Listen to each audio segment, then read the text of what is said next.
Hey YouTubers, it's Charlie. So a lot of Avengers stuff happening in and around Spider-Man Homecoming. They moved to New York now, so there's a really big Iron Man Easter egg that we just found out about. So this is going to be a breakdown. So they've been filming the super serious, hardcore Spider-Man film in New York City. They filmed most of the movie in Atlanta, but then they went to New York City to film a lot of exterior New York scenes, stuff that you couldn't get in a studio in Atlanta. So like Spider-Man lives in Queens, a lot of the exterior shots of his street when he's walking around, standing in alleyways, trying to put his costume on, some iconic Spider-Man shots, things that it just helps to have New York City exteriors and architecture for. So one other really awesome Iron Man Easter, like we all know the Iron Man's in the movie. We learned that Jon Favreau is coming back as Happy. Don't know how much of the movie he's going to be in, but as they mostly use the two of them for comedy, you can expect it to be pretty funny. But in addition to like the actual stuff that Iron Man is there to do, there's a really cool big action set piece Easter egg.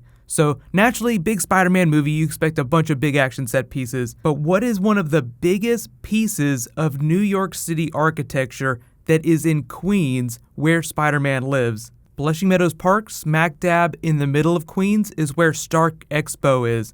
So supposedly there's going to be a big action set piece there, and obviously a lot of that would be CG, but you get certain exterior shots for that, like you get stuff for the people to actually build the CG on. So when Jon Favreau, like come back to the future, if you haven't seen it in a while, Iron Man 2 was the first movie to introduce the Stark Expo idea. So Jon Favreau said that when he was a kid living in the area, like he would go visit that, so he kind of brought the spirit of the 1964 World's Fair back when he created the Stark Expo for the Marvel Universe. And when they were making that movie 6 or 7 years ago, he was doing interviews about how the Stark Expo would play into the future of the Marvel Universe. Little did he know that they would also be able to use it during Spider-Man. There was no Spider-Man on the books back when they were making Iron Man 2, but he did say that it would be a thing in the Captain America movie, which didn't come out till the year after Iron Man 2. So this is all way back during Marvel Phase 1. But if you remember that first Captain America movie, that's where we saw the hovering card that Howard Stark was experimenting on, like he was experimenting with repulsor technology.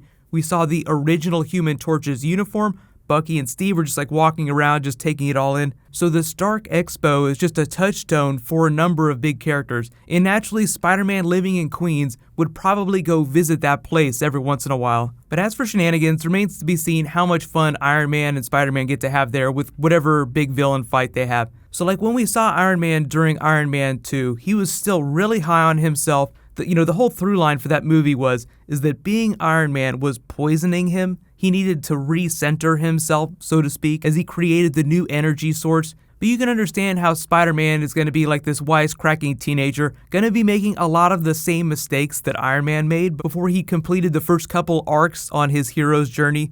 I'm just expecting a sequence like the opening of Iron Man 2, maybe not so much AC/DC though. That kind of music feels a little specific to Tony Stark's character. I feel like, it's like Spider-Man is going to have his own soundtrack that'll be completely unique from the other Marvel movies. So whatever his like super cocky web-slinging montage is before he gets his ass handed to him, it'll be a little bit different. But like we've been talking about Stark Expo, important for Iron Man's character, important for Spider-Man's character. What about Captain America? There's rumors that he's also going to be in the film. Like what's the big lesson? Is he going to show up in Queens? Is Spider-Man going to go visit his friend in Brooklyn? I feel like they wouldn't have mentioned him so much in that post-credits scene if they hadn't intended to follow up with another Captain America tag in the Spider-Man movie in some way. It would be really awesome if he did go to Brooklyn and Captain America just pointed out all the different places that he got beat up over there, got beat up by a guy in that alley, got stuffed into a trash can over there. So like the Captain America Spider-Man lesson is, you get knocked down, you keep getting back up. I could do this all day. It would be awesome if they gave that line to Spider-Man in the movie. That's usually the easiest way to invoke really important moments from the past and bring them forward. Like when he's fighting Iron Man at the end of Civil War,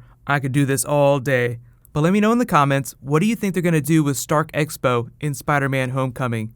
Now, that's really only like a small part of Iron Man in the movie. Like, he's not just going to show up at Stark Expo. There'll probably be something else going on with him. But it's just such a big location that it would be stupid for them not to include it. But the Russos actually did clarify a little bit about Iron Man Captain America pre-Avengers Infinity War. they did say, like, no matter what happened at the end of Civil War, there's still a little bit of hurt feelings, so they're not going to be buddy-buddy, even if they do appear in the same movie. So I'm not really expecting them to meet up before Infinity War. So if Captain America does show up during Spider-Man Homecoming, it'll probably be in some completely separate scene that has nothing to do with what Iron Man's doing in the movie. But just cannot wait to see Happy driving Iron Man around again. Like, the two of them, they work so well together when they're on screen. But because most of the movies that Jon Favreau was in, he was directing, like, there just wasn't that much he could do. Iron Man 3 was the first movie that he was in as the Happy character that he was not also directing.